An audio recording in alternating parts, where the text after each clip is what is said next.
Bernadette Carrera-Lowe was a longtime parishioner at St. Teresa's. Prior to her marriage to her husband Enrique, she worked for the New York Times in Hong Kong, where she was born. They moved to Edmonton for over 46 years and worked for the federal government. In addition, she has been a member of the Toastmasters for over 30 years. Bernadette and her husband Enrique were longtime members of the prayer group at St. Teresa's and supported the CRS. Bernadette was diagnosed with Parkinson's and stage 4 EGFR lung cancer in the spring of 2018. This is her story of miraculous healing. Riccardo, Bernadette's son, having grown up in Edmonton and journeying all over the world for work, is very important in Bernadette's healing story. Through God's hands, Riccardo was and continues to be an instrument and channel in both his and Bernadette's epic journey. Riccardo now resides in China and has brought his mother, Bernadette, to live there as well. Brothers and sisters, here they are.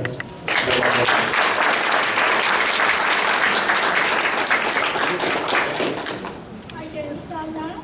Yes, you can. Okay. Wow, I'm a speaker. I'm so worried. I've been thinking so hard, researching what I'm going to say. For the past 7 weeks, I was in Grayland Hospital. I couldn't remember one little thing. Thank God, He doesn't want me to know. Give me a new life. Amen. My son. Now I'm giving it to him. She's passed the buck. Good morning, everybody. Good morning. Mom told me that I have to stand because it's polite. So, my name is Riccardo, as it was just introduced, and I am my mother's son. So, 7 weeks ago, it wasn't exactly 7 weeks ago, it was 7 weeks and a year ago. That's what happened. But I will get onto that in terms of our journey, seeing that Joseph, we have 45 minutes. So really, get comfortable. I'll try not to drag you that long because I'm sure that you don't want to, I don't want to tire you and I don't want to turn your ass to become numb. I'm not even sure if I can say that, but I just did. So one of the key things that really started us on our journey was kind of thrown off into the deep end. And, you know, when we just heard the last song, which is Christ is Enough, in fact, I had asked to have that played because it was something that I was listening to during the 7 weeks while Mom was at the hospital. I was living at the hospital as well. I think you've probably heard of the word advocacy or advocate. Well, in fact, if you go back to the Latin root of advocate, it means a call. It's a call to. So what is the call to? Anybody know? Any hands out there? Come on, you guys were singing. Arms were waving, and everybody's silent now. Right. One is a call to witness, but the other one, which is more important, is a call to witness, but it is also a call for service and to advise. That is when you need a lawyer, you go to an advocate. You go to a lawyer, right? Advocate. So, what does he give you? Or she gives you? Advice. They give you advice. But they're not just dishing out any type of advice, are they? No. They're giving you advice that's not only experience, but also gives you practical application and what is law. Isn't that true? So, along the way, I was doing a lot of research because I had a lot of time at the hospital, especially every night. So, from the hours of, I don't know, when Mom went to sleep, which could be any time, to the early morning, I would be on YouTube, I would be on Wikipedia, I would be on Google. I was utilizing all of these things that I couldn't in China because they're blocked.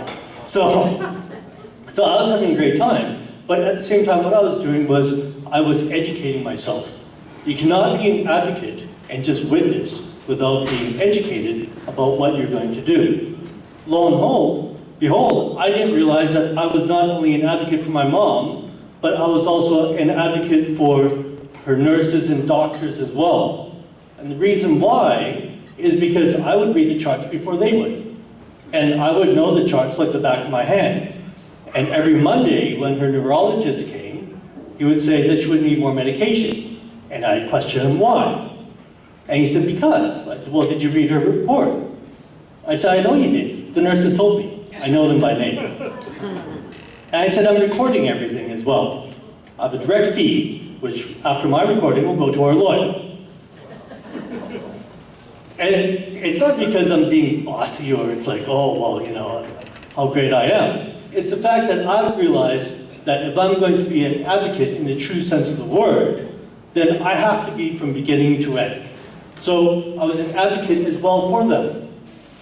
Like it or not, I think most part they didn't like it because by the end, they even released Mom a few days early. I think they had really enough of me, not so much of Mom, because as you remember, she couldn't really speak, so they had to deal with me. But now I'm going to backtrack a little bit more. And as I mentioned, I introduced myself, and I really enjoyed audience participation. So, what is your name? I'm Eddie.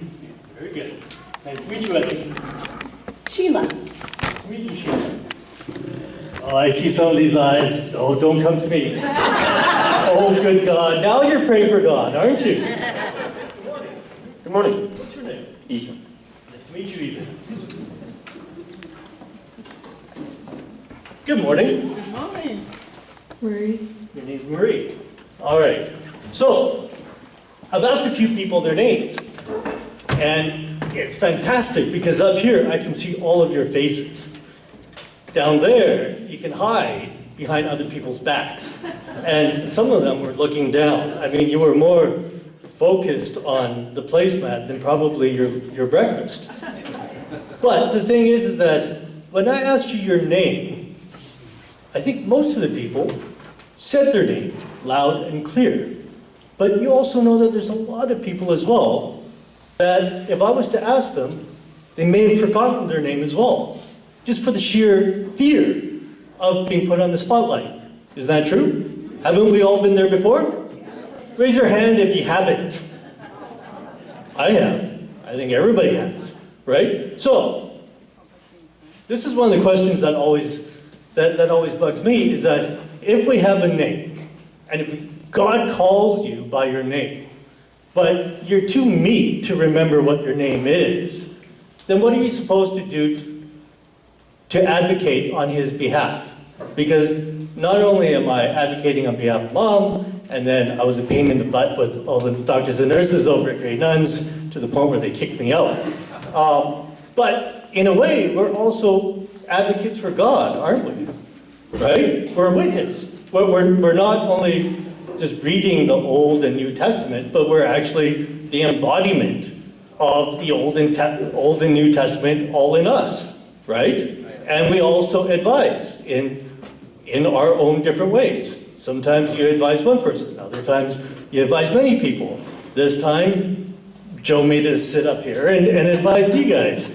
But do you see what I mean? Is that we are a community.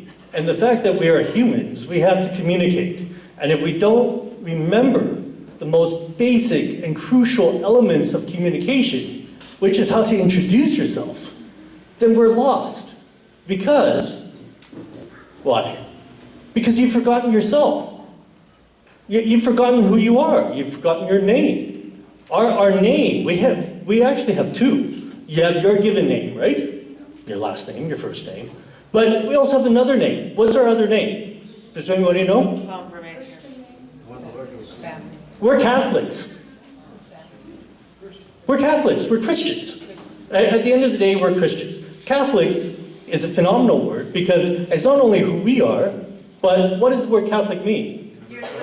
Exactly. It means universal church. So other denominations uses the word Catholic as well. We're not completely exclusive to them, and they're not completely exclusive to us. There's no barrier because we are part of the universal church, right? There's a crucifix, there's There's God, there's the Trinity, there's all these key components.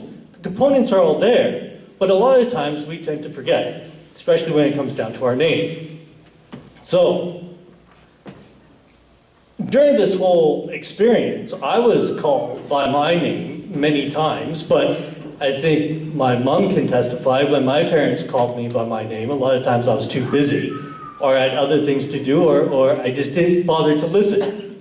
Is that true? Doesn't that happen? It happens within your family, probably happens at work, even if you don't want it to. I just saw an eye roll right over there. Yes, these things do happen. Now, how does this link all together in terms of this journey? Well, this journey started with me. I've been very fortunate because I've lived here. I am not only Edmontonian, but Mill Woods is my home. I was just mentioning to somebody here, I can't remember the lady, her son is now teaching at St. Hilda's. That's right. My kindergarten picture is still hanging at St. Hilda's. And that dates back to 1975. So from St. Hilda's, then I went over to St. Clement's, then to Holy Trinity, confirmation upstairs. So this is home. But the thing is that, is this home forever? Well, I don't know. It depends on where God puts you. I've been very lucky to have traveled to different countries, and everywhere I've been to initially, I would used to think, I'm looking for the next place to go. And I never made the place that I was home. And then eventually one day it dawned on me that, some of these places that I'm living at are really quite amazing. And people, have done everything possible to be able to come to these countries to live. And I've been given carte blanche to just kind of enter and live and work there. So I better enjoy it because I don't know how long that's going to last. And the moment I switched that mentality, then things started to become much more familiar. And when that happened, and God entered my life, then things started to happen in truly a supernatural way. So I ended up in Dubai. I was in Bahrain and Dubai. And if you're not quite sure where this is, it's in the Gulf, in the Middle East. It's not like what you see on TV, because there's no wars in these countries. It's basically like living in Beverly Hills. It is very, very nice. I can assure you that the streets are not paved in gold, but it is a very beautiful place in the world to live. Also very hot, exceedingly hot. However, they also had some turmoils over there. One of the things that I wanted to mention was that I was privileged enough to work in different countries and different parts of the world where they saw an economic rise, but they also had a big economic dip as well. Back in '97, I was in Hong Kong, and prior to that, Asia was really one of the major tigers, that's what they called it, and it was on the rise. I mean, money seemed there was no end to the amount of money that was happening in that area. And by '97, overnight, the financial crisis in Asia happened. And one country after another started to implode, with the exception of China, because they were still emerging. So I had the opportunity to work through that and to understand what it means to be sustainable, what it means to have faith, and what it means to persevere. After that, I moved back to Europe. I was living in England, in London, right after I finished university, which was in Toronto. And I lived in London for 3 years. Over there, just to sidetrack, when I first moved there, which was in '92, they were still having the remnants of the IRA bombings. And in the building that I was working in, I had to go to the other side of the building, and when that happened, a bomb exploded directly on the floor above me, which would have crashed directly on top of me, but I happened to be on the other side of the building. So as we left over in Piccadilly Circus, in case some of you may know London, and Oxford Circus, then 3 other bombs went off at the same time as people were coming out. So Mom and Dad said, "You're coming home." And I said, "No, I'm not." See, she's smiling. That's a nervous smile. So that happened. And I persevered because I felt that was the place that I needed to be. And I ended up starting my own company. And lo and behold, our company was awarded, in fact, not only by the government, but also by the Queen, which was very cool. And then I thought, oh, I've reached a certain accolade. Life is good, isn't it? And then there was 3 of us that started up the company. One buddy of ours, his father died, so he had to go back to Toronto. The other one, she went bankrupt. She bankrupted herself from over-shopping. Had nothing to do with us. So she had to go home too. So then there was just me, and I'm thinking, what am I going to do here in London? So I'm going to go back home as well. So this is the first part of our 3-part journey. Since we're talking about a journey, I'm going to make it more travel related. So my GPS was somewhat conflicted, all right? Because definitely God had a certain path where I should have turned left and turned right and go 3 kilometers this way, but I was making U-turns, and I like to go on my own uncharted path. And when things happen, I would pat myself on the back because this would be like, oh wow, I did this myself. I'm sure we've all been in that situation before, haven't we? Yes, we have. So when that happened, I was thinking, oh, woe is me. I'm leaving all this fantastic stuff in London, and where am I going to go to? So I said, Mom, Dad, I'm coming home. Yeah, see? That's not a smile. So I came home, and then I kind of regrouped myself, and next thing I knew, I was going to Hong Kong. I was given an offer over there, and it just so happened that my grandfather also passed away at the same time. Not that it's a good thing, but it just all coincided that we had to go back again. When I did that, I started working there. I lived there for 4 years, and of course there was the Asian crisis. And from that point onwards, I reached a point where I thought, all right, well, if I'm on this God's GPS, where are you taking me now? Because all I can see is a bleak future. So I was unhappy. My parents came to visit me. I just kept eating, so I turned into a Buddha. And my mom said, what did you say? Well, you're too. And she said, if I didn't enjoy being there, then leave. Go. The world is your oyster. My dad always said, you will always find a place that will welcome you. Never worry. The world is like your home. It's like going to a different room in your house. You'll discover something new. Could be dirty laundry that you haven't seen in years, which I have when I come home. That's a joke. Place is very clean. Place is very clean. But as you can see, I had to step back. And when I stepped back, and I don't know if many of you know Sister Mac over at Renewal Center. She said I was a difficult one.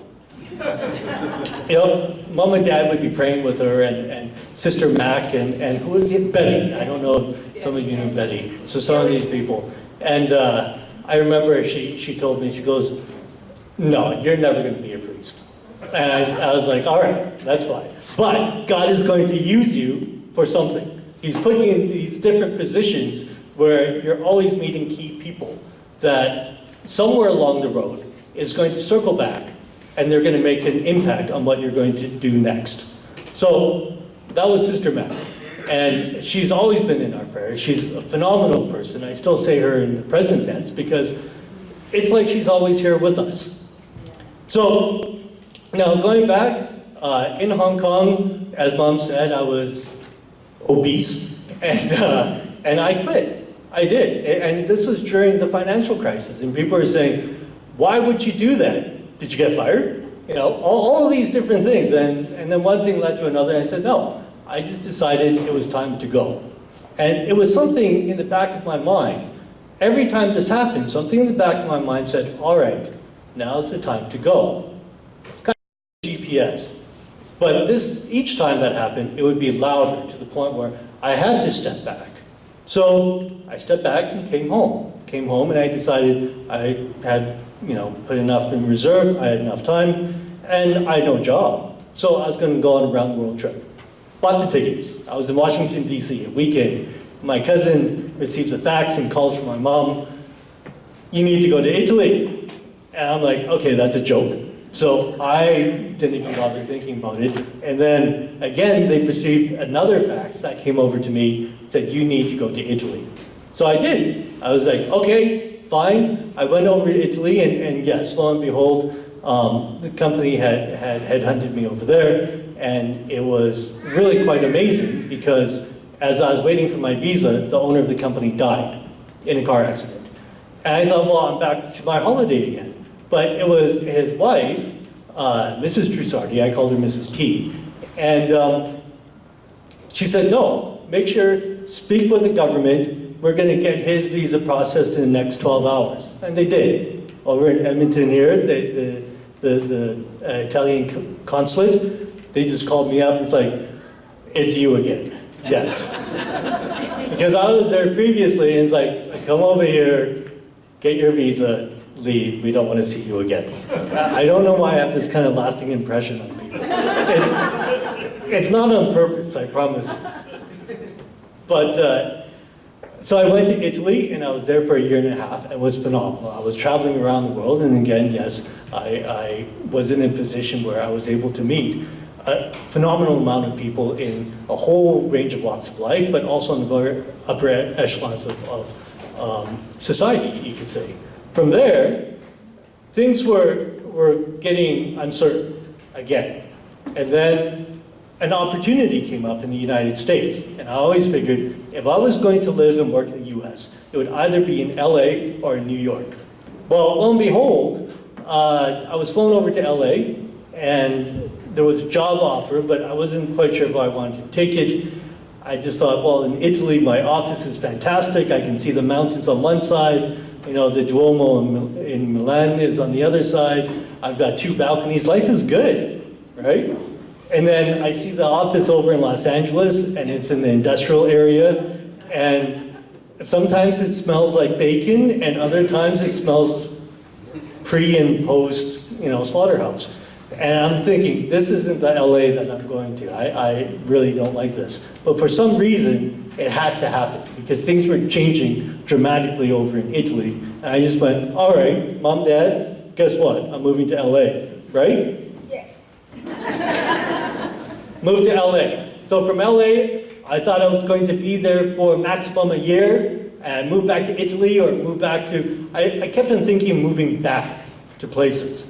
And then it took me 7 years in to mention what I just mentioned to you about in terms of being comfortable in your home. I mean, yes, this is home as well, but I never made LA home. And I just kept seeing, tremendous amounts of people going through just the most difficult, major difficulties trying to come into the country. Well, I had it so easy.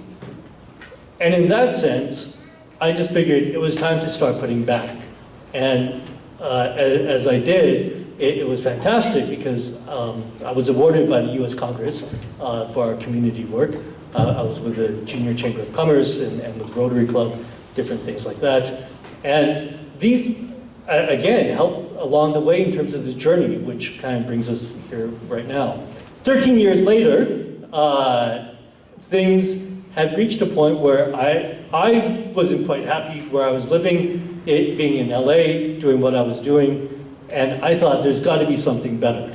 And I was speaking to my mom and dad. Oh, along the way, I've always been speaking with my mom and dad.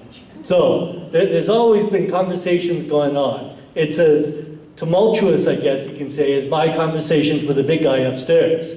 It's never just been a prayer and blind faith. Mine has been blind faith, but I have a lot of questions. And I like to see tangible results. That's kind of what I do. So things just reached a point in LA where I just went, you know what, if something else comes up, I'm going to take it. And then just as I was saying that, I had the offer to go over to the Middle East. And they said, we want you over here. And this was the third time, because the first time there was a financial crisis, if you recall, in 2008. Then the second time was the Arab Spring, which kind of went like wildfire all throughout the northern part of Africa and right through into the Middle East. And then this time, all of a sudden, they had a breather. So I thought, okay, I'll take it as a breather. I don't know how long I'm going, but I'm going to go. And along the way, with the exception of Italy, my mom and dad came to each of the countries that I was living in. So it was really exciting also for them to see what I was doing, but also for them to see the home, we could say, on a different scale. You know, not just our house over here on 78th Street, right opposite J. Percy Page, but our home as we were going around the world. She would be welcomed into, you know, the Arab culture. She would be welcomed in Los Angeles. She would be welcomed in all these different places, and it never felt like she wasn't at home. So along the way, I knew that God was there. I just didn't really know how this GPS was working. Lo and behold, I was in the Middle East for 4 years. I was living between Bahrain and Dubai, and then there was also Kuwait and Qatar as well. Very exciting places. I was there for 4 years, but in the end, by 2014, if you recall, there was a big drop in the oil price. When that happened, it also affected a lot of currencies as well. For example, the Russian ruble overnight dropped by 50%, and then it dropped even further. People in the Ukraine, their currencies just plummeted altogether. So there was a crisis going on all over the world. And in 2016, I was still working there, but we were also downsizing as well, what I was running in terms of the operations.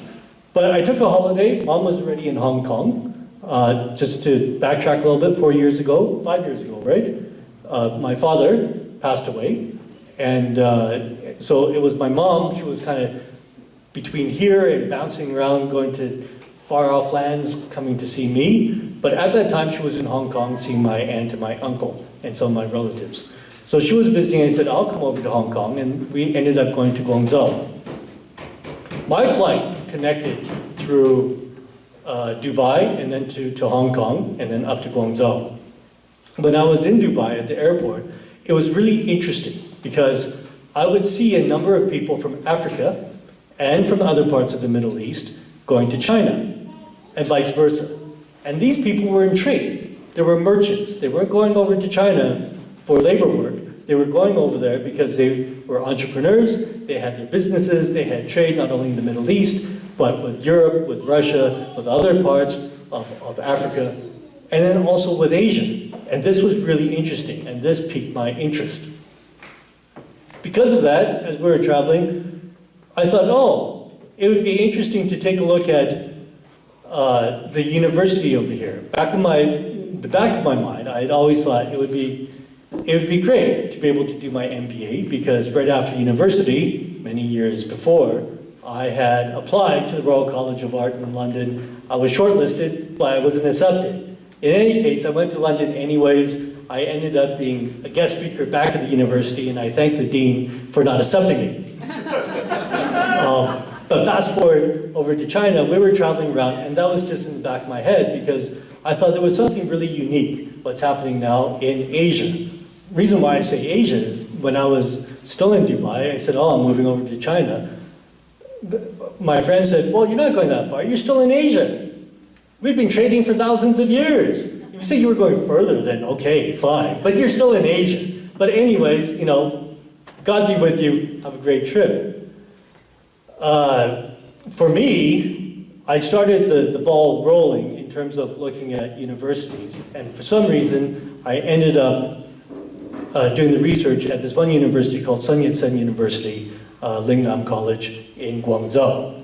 Lingnam College happens to be one of the oldest ones in China. It dates back to the late 1800s. And it was a Christian university that was set up by American missionaries.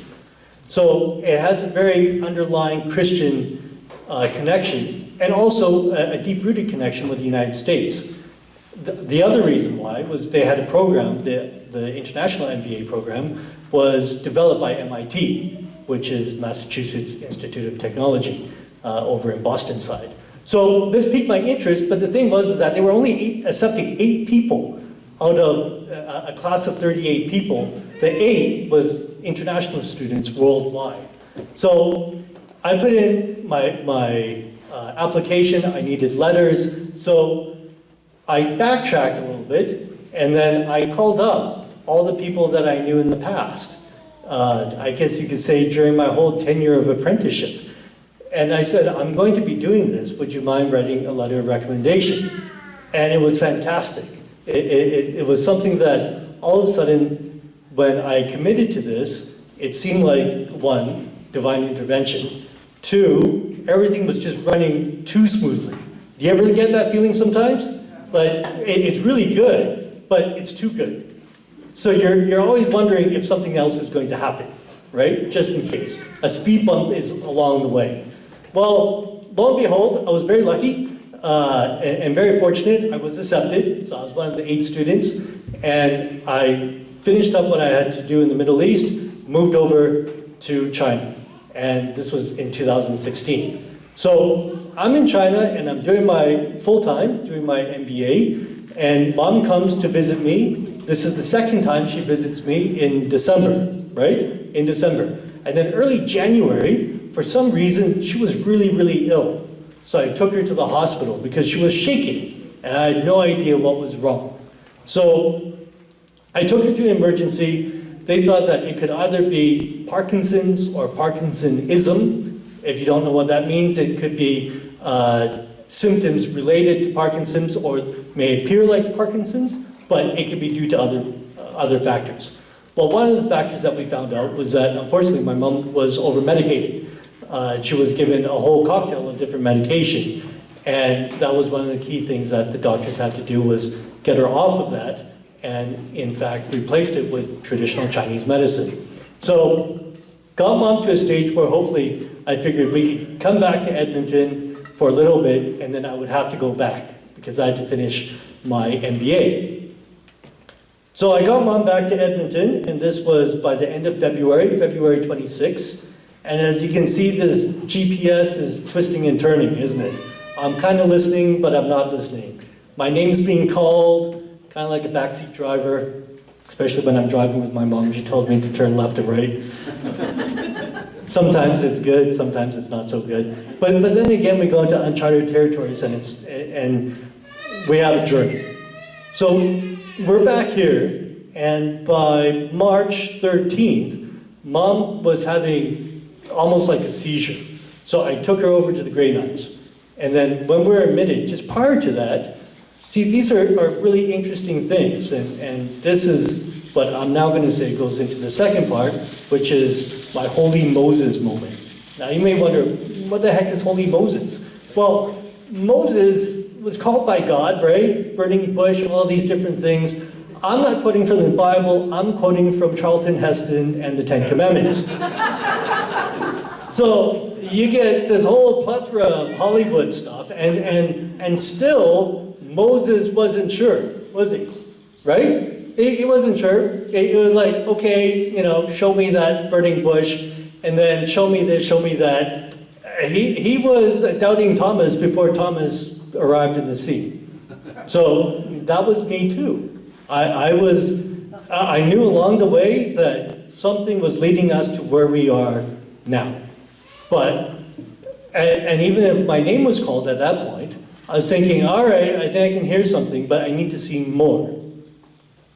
We all do that, don't we? It's kind of easy to test God because you don't actually see Him. It's kind of like when you send a message on Facebook, all right? Because people don't actually see your face, they see a cartoon figure. Or they don't even see anything, it's blank, right? Isn't that true? So you can just spew away and just send it out there regardless of having really thought about what you've said or not. Because you have this wall, it's a security blanket. Nobody will be able to find you. Well, now they will. But that was the same thing. Is that, okay, I'm going to speak to you, you can't see me, but I'm going to keep on talking about, is this working, is this not working? And because of that, it pushed me really to walls that I hadn't seen before. But as I was being pushed to these walls, and I continued my conversation with God, these bricks would start coming down. So at the hospital, you already heard the hell that I put the hospital through, so I won't need to go through that again. However, along the way, there was one evening where I just thought, I can't get mom's home care sorted out like that, the way I wanted to. I can't get all these different things set up. And I have to go back to China, and I have to finish my MBA, or else I'm just gonna, this isn't going to go anywhere. What am I going to do? I remember this was around 3 o'clock in the morning. I just finished listening to Christ is Enough, and it's like, yes, I've had enough too. Really, I've had enough. I'm gonna go make myself one of her Ensure. I don't know if you know that. That's what I had succumbed to, was drinking Ensures at 3 o'clock in the morning with lots of ice. I wanted to put some vodka in there, but I wasn't sure if I could do that. And when that happened, something dawned on me and said, why not go back to China? Go. And yeah, it was like that. It wasn't like a burning bush moment, but it was very loud and clear. It was like, go to China. So I was kind of like that guy that, you probably heard the story. He fell, and then even though he was only inches from the ground, he was like strapped in, and God told him to unbuckle, your straps, and you'll be fine. And finally, unfortunately, he died the following day, and then they realized it was only 2 inches from the ground. So finally, I just went, you know what? Okay, you drive. You take the lead because I can't. I've reached a wall. Everything is impossible. So I know that with you, things are possible, so to speak. So I still wasn't 100% convinced, but at that point, I just went handing it over to you because I can't do this alone, and I'm getting tired of living in a hospital. It's not fun. If you haven't done that, I don't suggest it. If you have, you know exactly what I'm talking about. I literally only had gone home 3 times in 7 weeks, in between doing laundry. But you need to. Unless they allowed me to start wearing hospital gowns, but then that would be worse because they would probably put me in the psychiatric ward, and then I wouldn't be able to be an advocate for mom. So part of my Holy Moses moment was that I was seeing tremendous miracles happening along the way. The moment I started to say, all right, I'm not going to be able to do this, then I sent an email over to China to my dean, and then he said, no problem. We're going to connect your mom over with the oncologist at the cancer hospital because it's the best one in China, and they have partnerships with Johns Hopkins and MD Anderson and UC San Diego, and we're going to get that rolling. Then I said, mom's Parkinson's, no problem. We've got neurologists, we're going to take care of that as well. I said, I need to start sorting out mom with home care. No problem. We're going to get that taken care of as well. Everything started, it didn't all come at once. It wasn't like the Great Flood. But it was a series of things that happened very, very quickly. While that was happening over there, I was quite adamant about making things happen. So I started speaking with other people at the hospital. And lo and behold, I was able to connect with a physiotherapist that comes to your home. And in fact, he had just come back from China, from Guangzhou, learning different initiatives and new different techniques over there in terms of physiotherapy. And he was saying just how tremendous it was. And I was telling him it'll be even more tremendous when he can meet my mom. So he said, well, you need to get her out of the hospital. Just prior to mom going to the hospital 7 weeks before, I had taken her to see a holistic doctor. He's a medical doctor, but he's much more focused on the holistic side. And he's the one that ran a multitude of tests. Mom had 18 blood tests done, and she's like, I'm never going to do that again. But he was the one who diagnosed mom, was saying that I think she has cancer. It's either lung cancer or colon cancer, but I don't know which one. When you get to emergency, let them know. I did, but they said that there was no issue, but that she definitively had Parkinson's. So there was a lot of things up in the air that I couldn't explain because I'm not a doctor. But by the end of 7 weeks, there was a lot of things that, I'm not saying I'm a doctor now by any means, but there was a lot more things that I could connect in terms of a third person that I could look in a different perspective. And I think that's one of the most important things when you become an advocate, is to be able to look at things that you can separate yourself from and see objectively, how is this piecing together? So I was looking at that and seeing that things were not piecing together, but along the way, we were meeting key people that would be very instrumental in terms of Mom's recovery and her healing from God. So at this point, I got Mom out of the hospital because they said, we can't do anything until you're out of the hospital. Lo and behold, they kicked us out 2 days early. And then at that point, I had another Holy Jesus and Holy Moses episode. Because I'm like, okay, I've listened, I've done my part, she's coming out of the hospital in 48 hours, now what? Because it's just me. And before, in the hospital, you would have a team of people, right? If you need something, you can just press a button, you can go outside. And I got to know the people there really, really well. But now it was just me. And then lo and behold, things started piecing together again. The physiotherapist would start to come. Mom's good friend, who's also a Toastmasters, oh, by the way, 30 years at Toastmasters, so she's really not that silent, all right?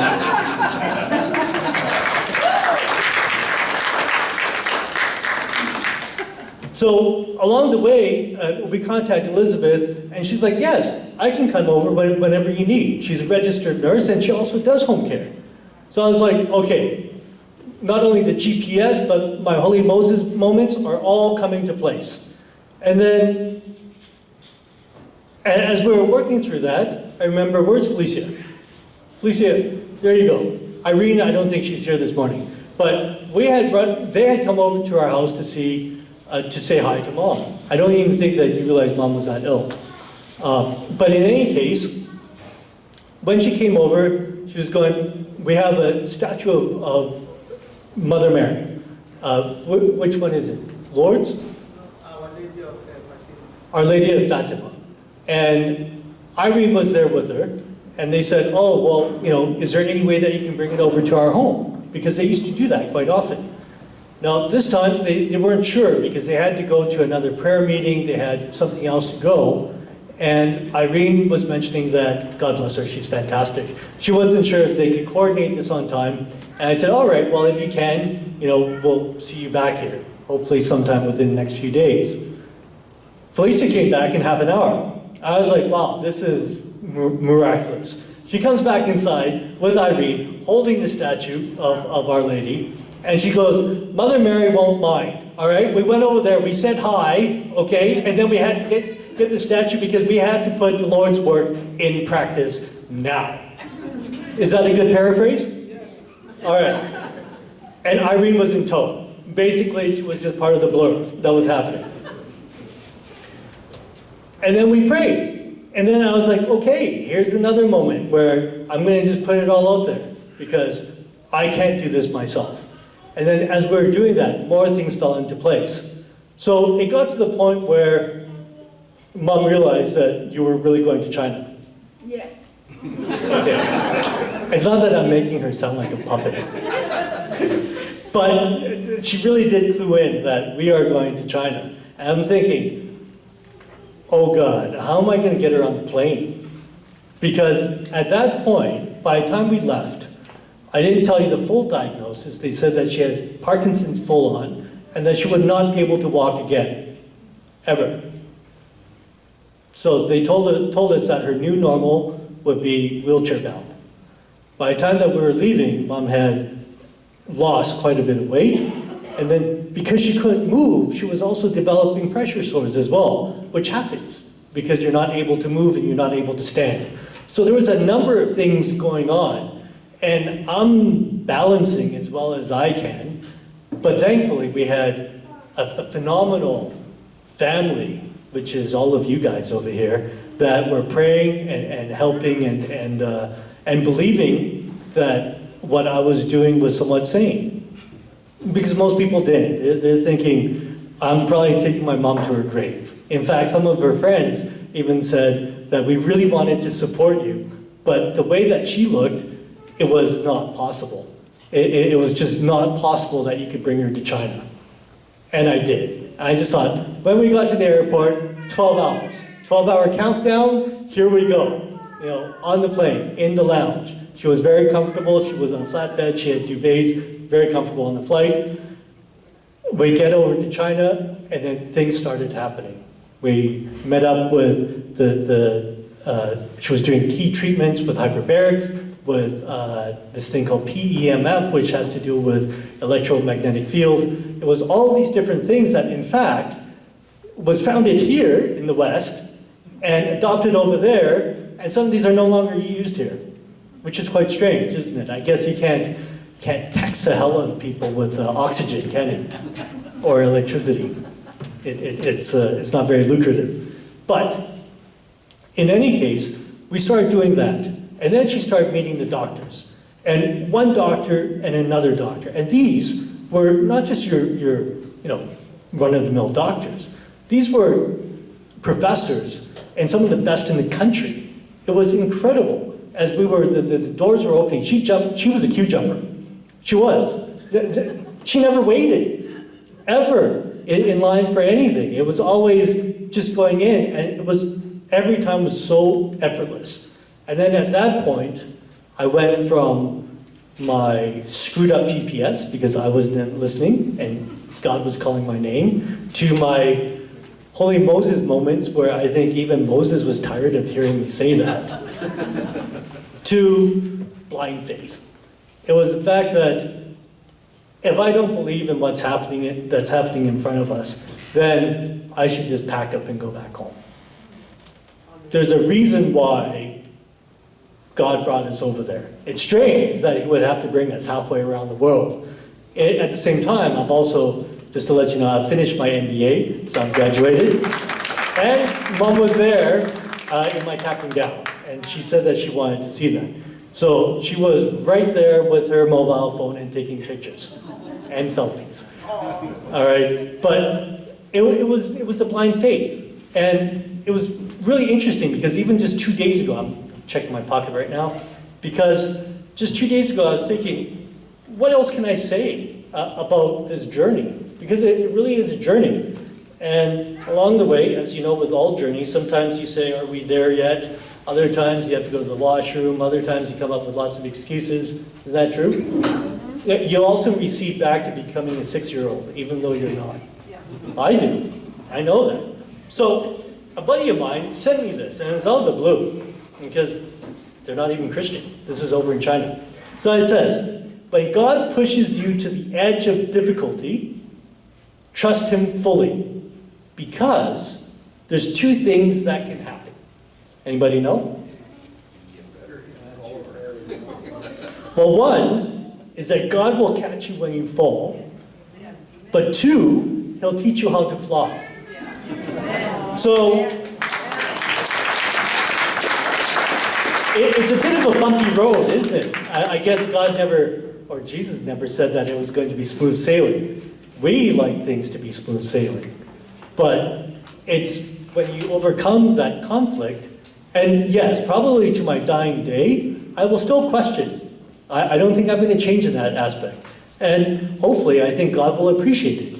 It's human nature. Certain aspects of our lives we need to see. And that's why God either intercedes with other people talking about their experiences, or He's there to be able to show you really, truly miraculous things. And then other times, we need to lift up our belief. And sometimes blind faith isn't enough. So we need our community around us, our family around us, that says, don't worry, things will get better. It will happen. Trust. I'm trusting in thin air. All right, trust more. Then come back. And it's like, yes, things happen. Sometimes we're expecting, like I did, epic moments of miraculous, Charlton Heston and the 10 Commandments. Thankfully, this morning, the sea did part for Mom. As you can see, she could walk over here.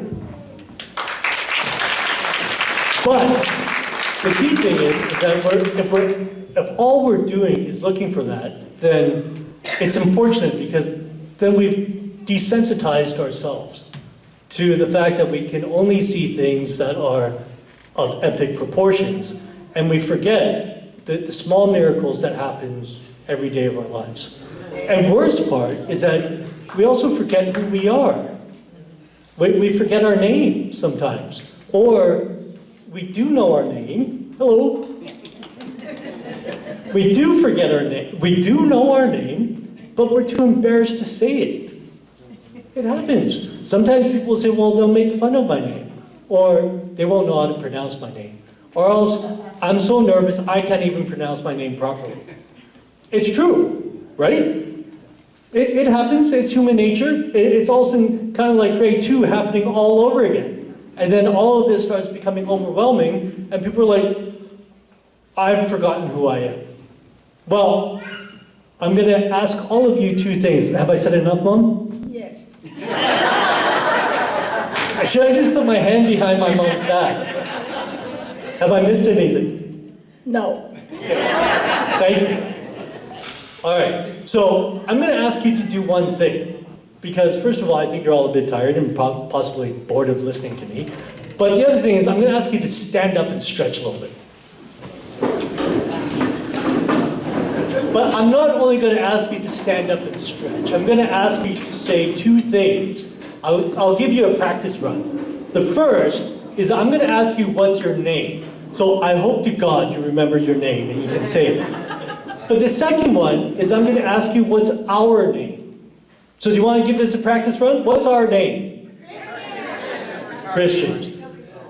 I'm not going to ask you what your name is because you better know what your name is. So we're going to give this a trial run. And then if you're really confident, we're going to say it so loud in the second time that not only all of Millwoods is going to hear this, all of Edmonton is going to know who you are. Is that all right? Amen? Come on. Really? You're in church and that's how you're going to say amen? Come on. All right. So, here we go. I'm going to ask you, this is trial run. What's your name? Oh, good God. Did you eat too much? Are you digesting right now? What's your name? What's our name?